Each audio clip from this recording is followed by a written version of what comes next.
आज के वीडियो मेरे दादाजी के नाम। मेरे दादाजी का नाम स्वर्गीय टी.आर. गुप्ता है। वे भारत के एक महान जादूगर सम्राट थे।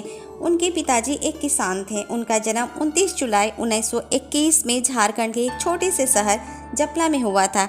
दादाजी बचपन से ही काफ़ी प्रतिभावान थे, महत्वाकांक्षी थे। उनकी शादी बचपन में ही 12-13 साल की उम्र में ही हो गई थी। Mister TR. गुप्ता जी के गुण को देखते हुए मेरी दादी जी यानी उनकी वाइफ के पिताजी ने उन्हें ऊंची शिक्षा के लिए बनारस के BHU कॉलेज में दाखिला दिलवा दिया।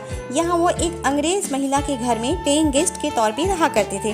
चूँकि उस वक्त हमारा देश आज़ाद नहीं हुआ था, तो उस अंग्रेज महिला ने मिस्टर टी.आर. गुप्ता जी के प्रतिभा को देखते हुए उस महिला ने जादू की कई बारीकियों को सिखलाया।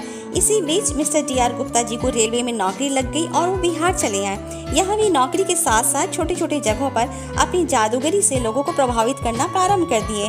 लोग उनकी इस टैलेंट से काफ़ी प्रभावित हुए। फिर धीरे धीरे शहरों में और फिर पूरे भारत में इनके जादू से लोगों के बीच एक आकर्षण का केंद्र बनता चला गया।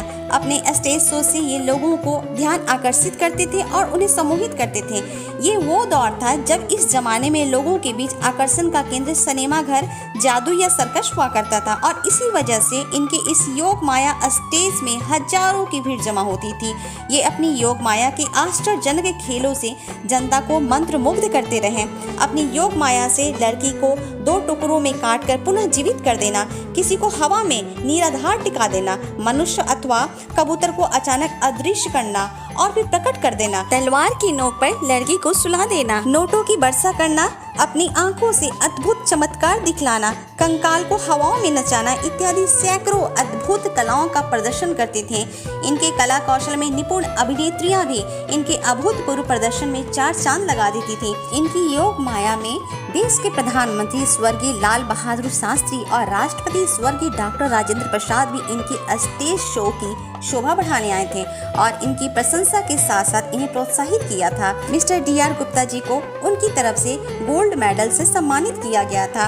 रेल मंत्री जगजीवन बाबू, जनरल करियप्पा, बिहार के मुख्यमंत्री डॉक्टर जगन्नाथ मिश्र जैसे कई दिग्गज और बुद्धिजीवी वर्ग के लोगों ने इनके प्रतिभा को सराहा और पुरस्कृत किया।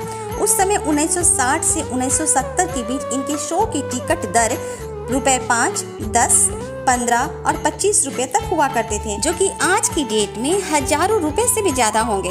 Mister TR. गुप्ता जी ने अपनी प्रदर्शन से मिले पूंजी से राष्ट्रीय सुरक्षा कोष, विद्यालय, सोसाइटी और अनेक आदर्श और उपयोगी परिषदों में अपनी पूंजी को सहायता कोष में जमा की और लोगों की खूब मदद की।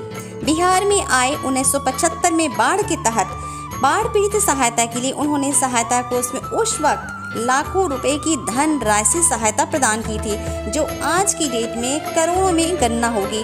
उस समय बिहार के मुख्यमंत्री स्वर्गीय डॉक्टर जगन्नाथ मिश्र हुआ करते थे। उन्होंने इस सहायता के लिए मिस्टर टी.आर. गुप्ता जी यानी मेरे दादाजी को भूरी भूरी प्रशंसा की थी और उनका खूब सम्मान हुआ था।